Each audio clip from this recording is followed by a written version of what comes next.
Welcome, angry faithful, to the Friday What the Hell, where we talk political bullshit that comes on throughout the week or stuff that we found interesting. And we put our little bit of an opinion on it. Is our opinion right? Most likely it's not. But we'll give you the information that you can have your own little powwow and figure out. Now, first thing we're going to talk about is Eric Swallwell. Yes, title Eric Swallwell sucks. What was happening? I think that's opposite. No, we'll just go with this. Wouldn't the girls him and not he? We don't know. We don't kink shame here, so we don't know. But yeah, apparently Eric Swallwell was supposed to go as governor for California, and he had to withdraw. And and he goes up. What's funny is that Friday of last week. No, it was it Monday or Friday that he took out his governorship nomination. Do you remember?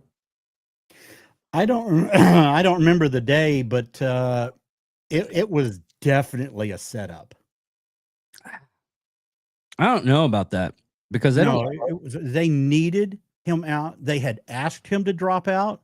It looked like California. It was going to be two Republicans running against each other without even a Democrat on the ballot in November. They had already asked him to drop out, and he said no. Now that he drops out, the ultra-radical environmentalist Tom Steyer has moved in and will probably knock out at least one of the Republicans that will be on the ticket in November. Oh, we jumped big. Anyways, let's go over this real quick. Eric, if the allegations weren't true, you would not be dropping out of the race for governor. I guarantee it. Rob Finley breaks down the allegations against Eric Swalwell that led to his resignation. Okay, we'll go with this, and here we go. 60 years old and still has no idea who she is, and she still feels the need to change her accent depending on who she's talking with. Al Sharpton is a black man, in case you haven't noticed. So Kamala shapeshifts into how she thinks she's supposed to talk when she's talking to black people. Jasmine Crockett did this too. She's no longer in Congress, or she won't be for long. That is the best the Democrat Party has to offer right now, which up until Friday night also included Eric Swalwell. A lot has been said about me today through anonymous allegations, and I thought it was important that you see and hear from me directly. These allegations of sexual assault are flat false. They're absolutely false. They did not happen. They have never happened, and I will fight them with everything that I have. They also come on the eve of an election where I have been the frontrunner candidate for governor in California. I do not suggest to you in any way that I'm perfect or that I'm a saint. I've certainly made mistakes in judgment in my past, but those mistakes are between me and my wife. And to her, I apologize deeply for putting her in this position. Eve of the election. The election's not till November, Eric.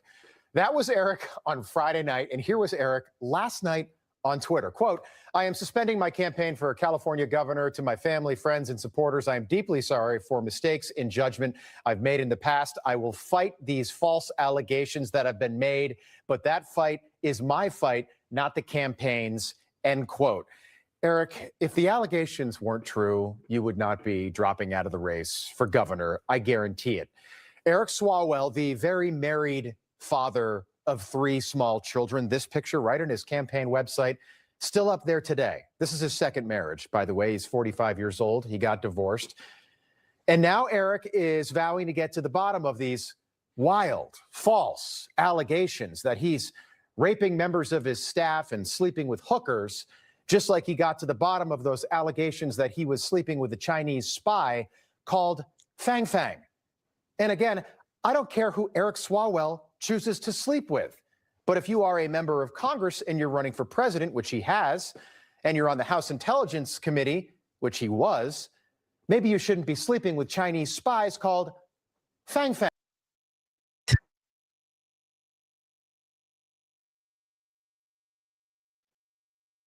Yeah, I've I listened to a couple of podcasts this week, and one of the guys that was on one of the podcasts is like, yeah, I went to the do the inauguration for Trump this year, and they had Eric Swalwell was there, and he's like, hey, you want to hit the bars and stuff like that, and the guy was like, well, yeah, who are you again? And he's like, Eric Swalwell, and this just pans out what way he was actually acting. So I think you're right about it being the Democratic Party that pushed that out.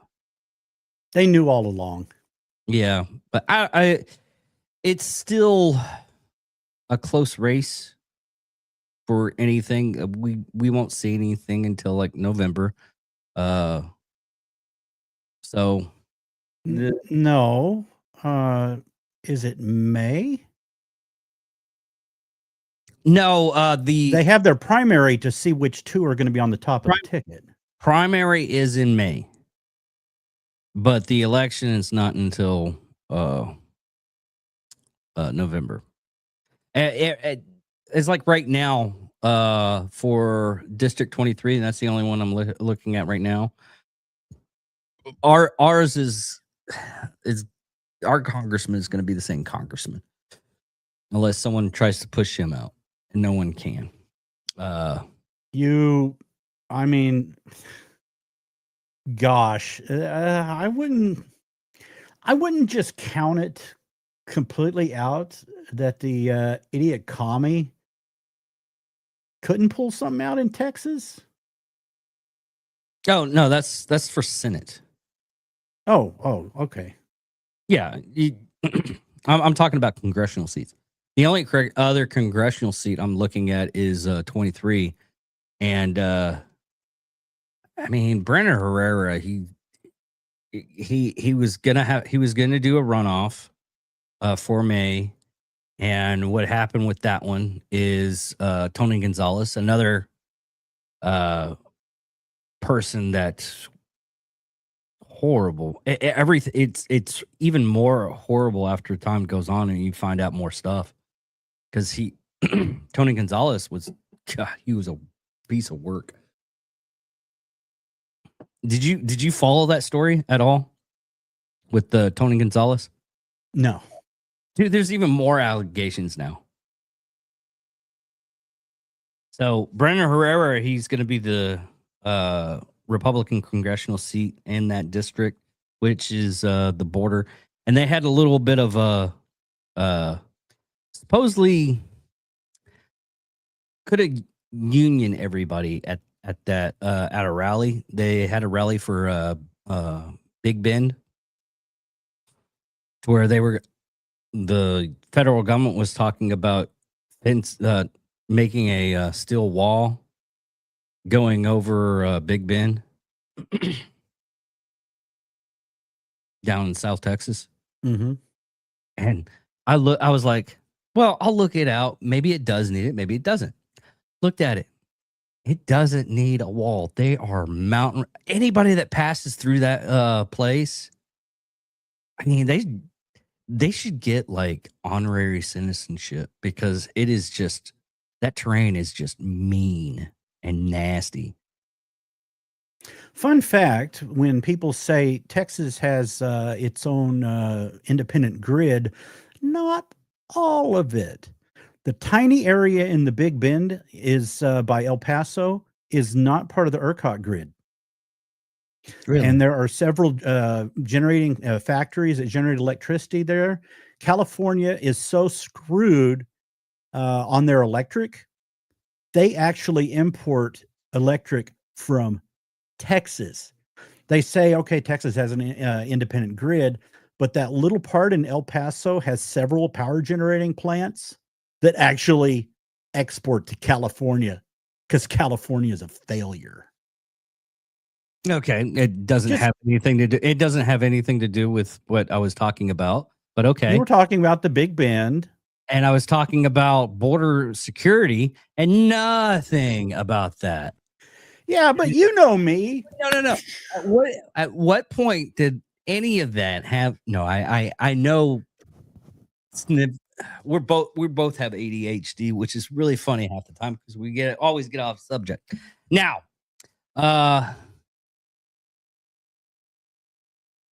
do you think? I mean, do you think the Democratic Party put that stuff out just so to kick him out? Oh, hell yeah. I've got zero doubt. They'll throw their own under the bus. They saw it coming. Yeah, because they did it to Bernie. Yeah. They did it to Bernie twice. Yeah, I've had zero. Very few people have had any doubt that they threw him under the bus to get him out. I mean, they don't want, and for instance, the Conservative Party, they don't want a black conservative president. They did the same thing to Herman Cain. But their Herman Cain's was phony. They threw 3 women who said, "Oh, in his company he did this and this." Then after he dropped out of the election, poof, they vanished. Hmm. So it's just what they do. Anyways, next thing we go on is the Strait of Hormuz.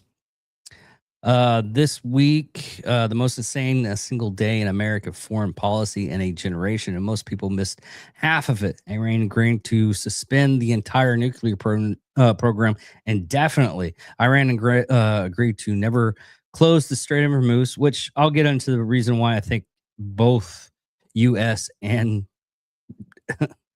Iran closed that. $0 changed hands, no frozen funds, no pallets of cash. The U.S. naval blockade on Iran stayed up until the final deal was signed, and Trump's publicly ordered Israel to stop bombing Lebanon. Lebanon. Used word prohibited in all caps. Netanyahu went on live TV and admitted he was acting on U.S. request. Defense Ministry Katz got overruled within hours after saying Lebanon opposes have not yet been completed. A 10-day Israel-Lebanon ceasefire took effective overnight, displacing Lebanese civilians. Started walking back to their villages. Oil dropped 12% in minutes. Global equality surged. Iran's foreign minister declares the Strait of Hormuz completely open, first time since March 27th. As all of this one Friday. If you're not following, yeah, blah blah blah. But yeah, we got all that happening in Friday, which here's my thinking on that. And I think both parties, Iran and United States, had to do it mainly because of what Iran did. They didn't map out the mines. So they had to go in with a minesweeper to get out all the mines. I think that's the whole reason why the what you call it? I blanked out. The treaty wasn't signed or anything like that last weekend. Because JD Vance went over there to do a treaty, and he probably found out that the mines weren't mapped, so they don't know where all the mines are at.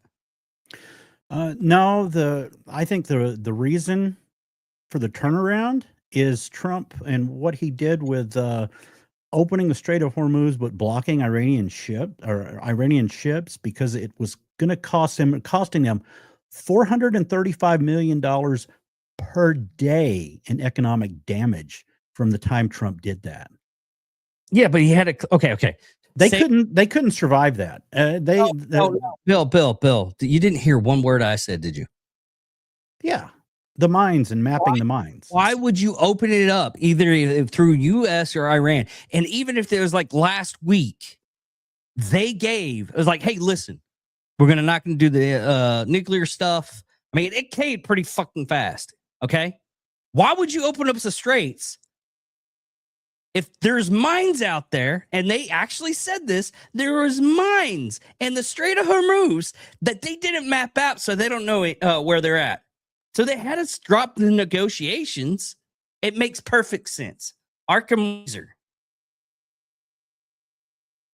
You ever heard of Arkham Razor? Yeah. So why would you let ships go in there? It's like last week. Okay, we already agreed about the nuclear program. All right, great. And then you hear it was like, but we don't know where the mines are at. What? We can't negotiate anything until those mines are cleared. Iran doesn't have the fucking Navy anymore. Why? We destroyed it. We wiped out everything. They had minesweepers in the beginning of last Monday. Why did they have minesweepers? To get rid of the mines. Why would we do anything other than that? I think that's the plausible thought on that. I still believe it was economic. Well, their economy couldn't handle it.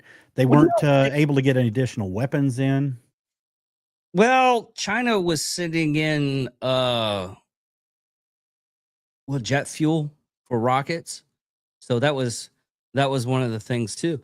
But if you think it would have been done last week if it wasn't for the fact that there was no mines, because opening the strait last week, it would have the same an economic thing that it had happened this on Friday today. Well, and then NATO they voted on and gathered on how to handle the Strait of Hormuz now that Trump has opened it. I got that. No, did you see the other stuff? Here's Europe helping.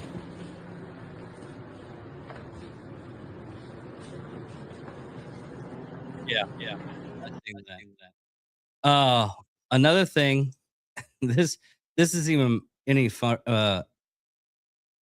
It's really funny. This is. Come on. It won't do it for some reason. Hold on. Let me get this. Okay, it's not doing it. But I'll get this geared up because Britain had a plan to open up the Strait of Hormuz. And lasting agreement. Thank you very much, Emmanuel. We just had a very productive meeting, bringing together 49 countries around a very simple message and proposition that the world needs the Strait of Hormuz fully open, because that is how we keep prices down for our people and stop the global economic damage.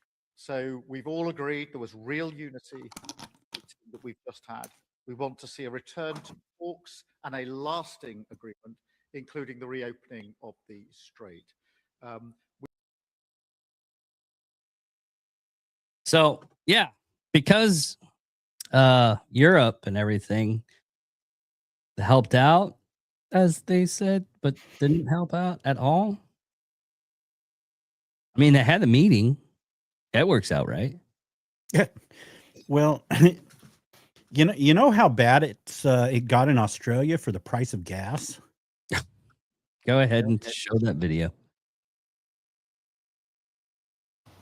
Oh, fancy seeing you here. I'm sorry, I don't know you. No, I don't know you, but I want to. I don't want to know you. Sorry. But Have a good day. I was hoping to get your number. Okay, thank you. What? She take my money when I'm in need. Bill. What's in those? Diesel. Are they yours? Yeah. What did When I say music, you turn that off. But anyways, That was getting to the best part. well, if it didn't have the music, you could have shut it off and showed the rest of it. Anyways, yeah, it's getting pretty bad in a lot of countries that are having like, I mean, even China. We showed it a couple of weeks back how there was lines to get gasoline in China's railways. So, yeah, everybody's feeling the pinch right now. It should go down. Hopefully, it goes down a lot before summer and everything pans over. Because after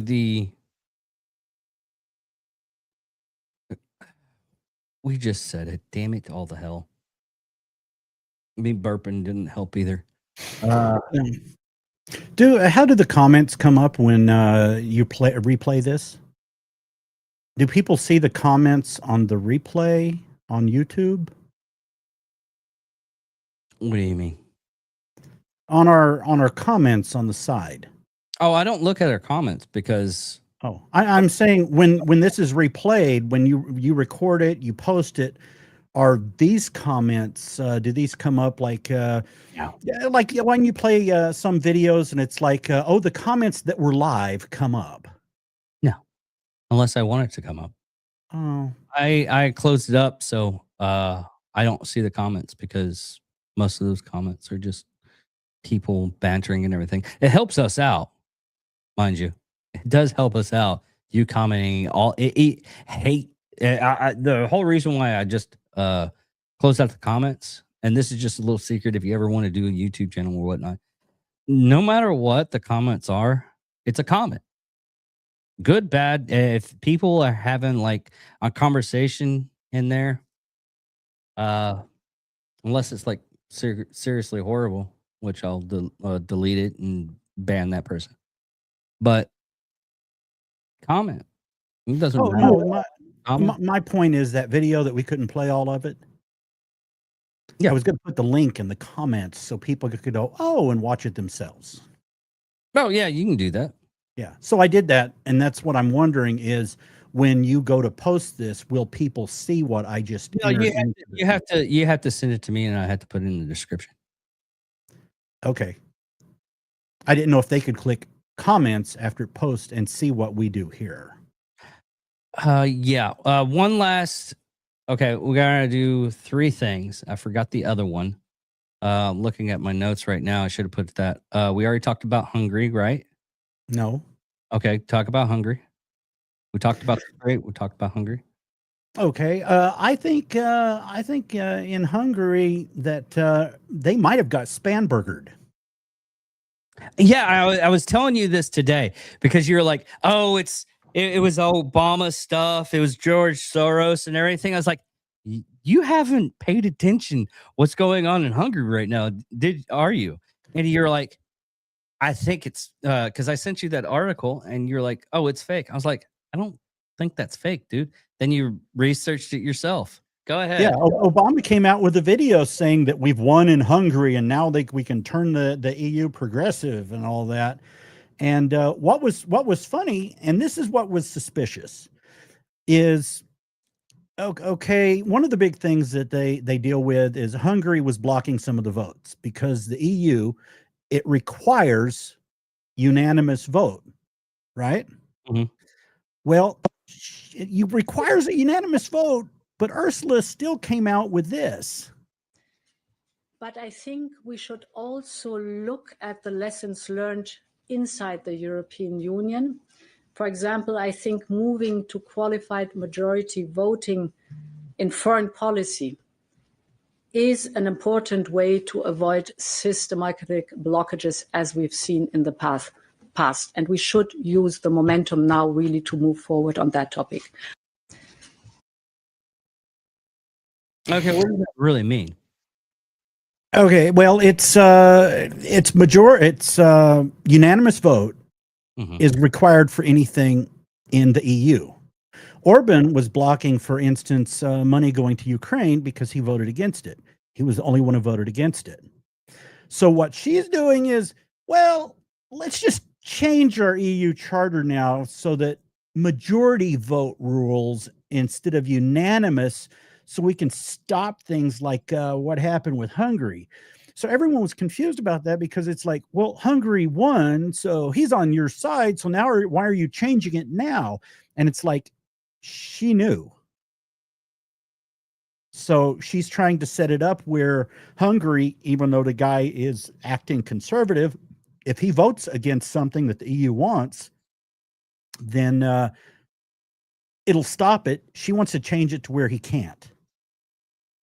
Basically, the EU would steamroll over everything because they usually just have a couple of countries that vote against some of the garbage they want to do. Yeah. So it's a totalitarian takeover.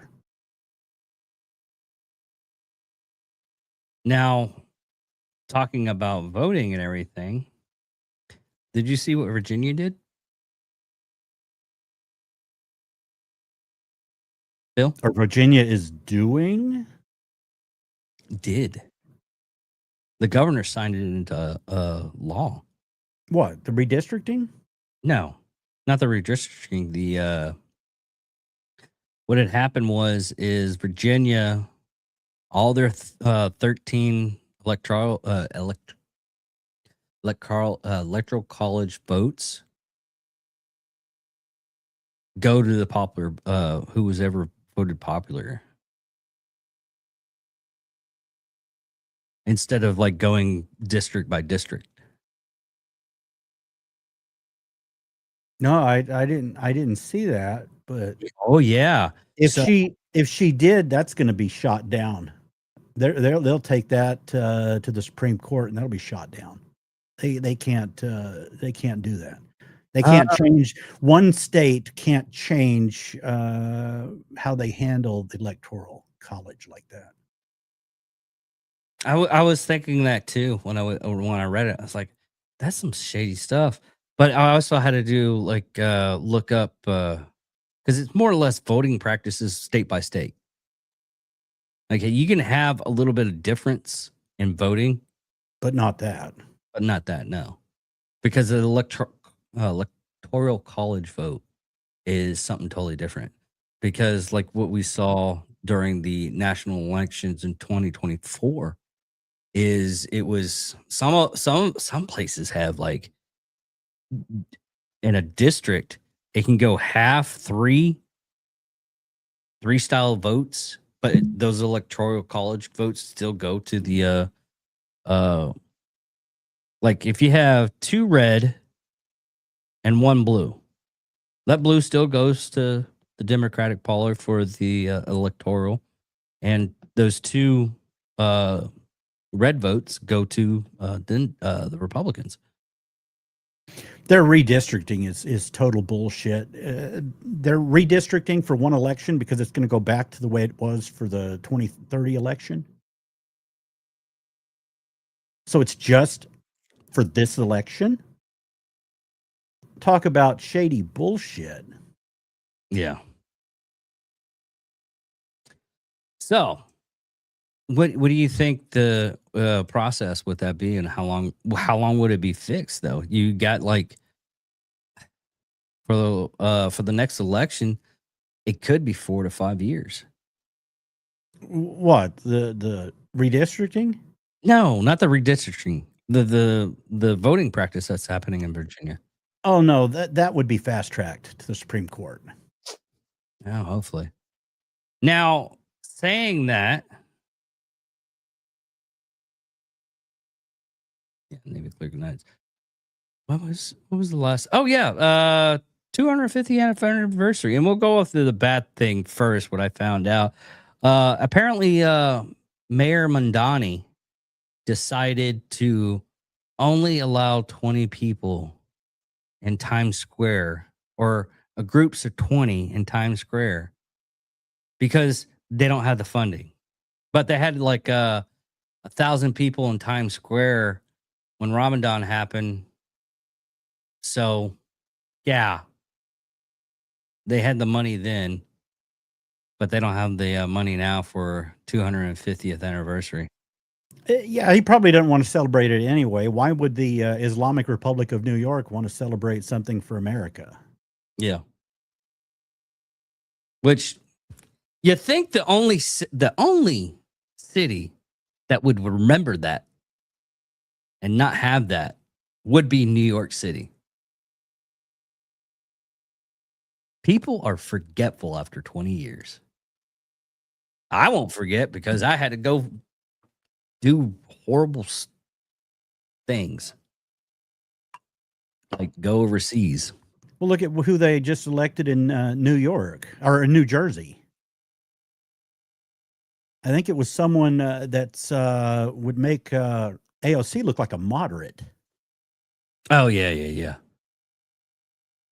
Now, I heard something about New Jersey. What is it? It's so small that when they people ask for your address, they just ask for what exit you live on. That would be funny. Now, here's another thing. And I thought about it today because it came up and everybody's like harking about it, about how horrible it is for California to do something like this. And I'm going to give you my thoughts on this new law they're trying to push into California law. It's not called the Nick Sidwell. Is that the kid's name that did the Minnesota stuff? Oh, I don't remember his last name. Anyways, Shirley. yeah, Nick Shirley. I guess I did remember. It's called the Nick. They're dubbing it the Nick Shirley Act. Basically, it's any time that you feel that you're being harassed, to basically it's a $10,000 fine and 10 years in prison for harassing and asking about fraud and everything like that. Which here's the thing on that, okay? When doing any kind of an investigation and reporting, you have to have all your facts in a row, okay? So any of the stuff that I say, like the Minnesota daycare fraud, Nick Shirley didn't do the investigation on that. It was another guy named David. That's the only reason why I remember it, because he had my name. He had 15 years of documentations of the fraud. Gave it to Shirley. Shirley comes up and does a investigation. That investigation blew up, especially with the Leering Center. What we leering on this aspect. But, sorry. You leered a lot watching our channel. Yeah. We're not that special. But looking at all the stuff that he investigated, it's come to light. Now he's doing the same thing in California. The Attorney General's wife proposed this law or bill, and the bill becomes law. But talking to me? No, I'm talking to the audience. You said bill. I become the law. Did I mishear that? No, William. Anyways, looking at it this way, if you don't do that though, and you just say, it's like, I think these people, like going in our town, going to like, we'll go to gas stations. Oh, this gas station is charging too much. They must be on the take. They're doing fraud or something like that so they can make more money. Or they can cheat the government. And if I just said that, and I had a very popular X channel or YouTube channel or any kind of channel, they can sue because it's liable. So I don't think they need that act or bill. They just want something so they don't get harassed. But if they're asking questions and everything, and you try to 60 minutes, they used to do that all the time. Well, I mean, we don't have. I haven't seen that many like good investigation reporting done that much anymore. Have you, Bill?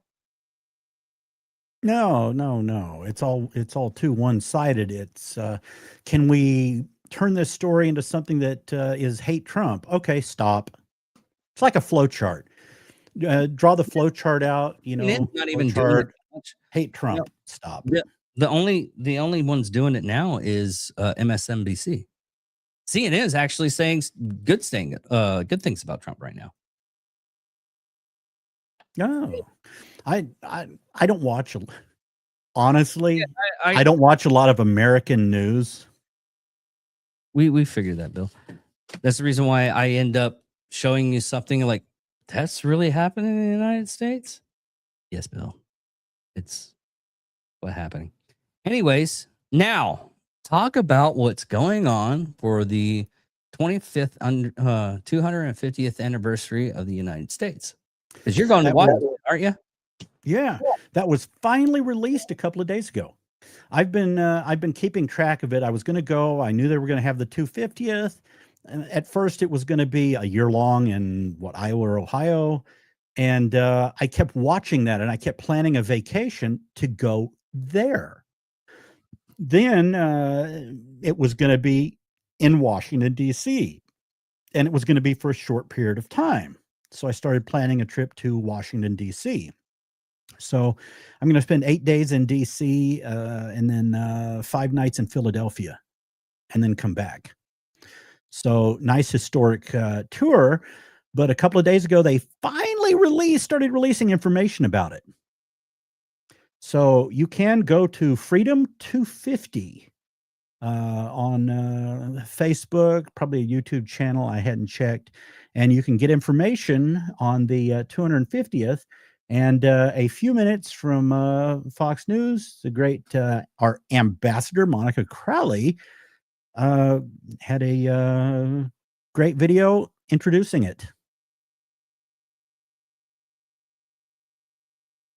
This is going to be all about it. This historic event is U.S. Chief of Protocol and Trump administration representative to America 250, Ambassador Monica Crowley. Ambassador, it's so great to have you in the studio again. Great to see you Great too, to see you Ainsley. too. Good morning. Tell us about this. It's very exciting. Yes, so this is going to be the most monumental celebration of America in our nation's history. And President Trump asked us to put on the greatest celebration and the greatest show for the American people and really for the world. This is going to be a truly global celebration of America's first 250 years and looking forward to our next 250. So the Great American State Fair is a key part of our big party. We are going to absolutely transform the National Mall from the U.S. Capitol all the way through the Washington Monument. It is going to be run over 16 days from June 25th. We're going to launch on June 25th all the way through July 10th.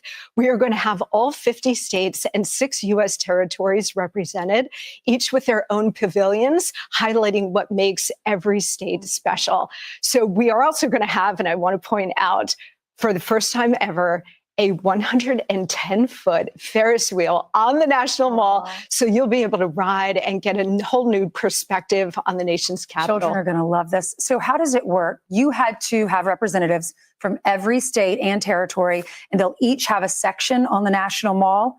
And they'll be able to represent whatever goods they sell, whatever they're known for, right? Like whatever Texas, makes the rodeos. Exactly, whatever makes a state special, they can choose to highlight in their pavilion. You'll be able to walk state to state in That a is couple of such a minutes, great all the educational way up and experience. down the mall. Yes, and in addition to the once in a lifetime Ferris wheel on the National Mall, we're going to have traditional games and rides. We're going to have blue ribbon competitions, and we're also going to have all kinds of rodeo events and different things, food, games. It's just about bringing excitement and patriotism, energy, and family-friendly activities to the National Mall. Great to take your children. You can visit all the museums, and you can go to the fair, learn all about America, what makes America great? We're still a young country, only 250 years. That's right.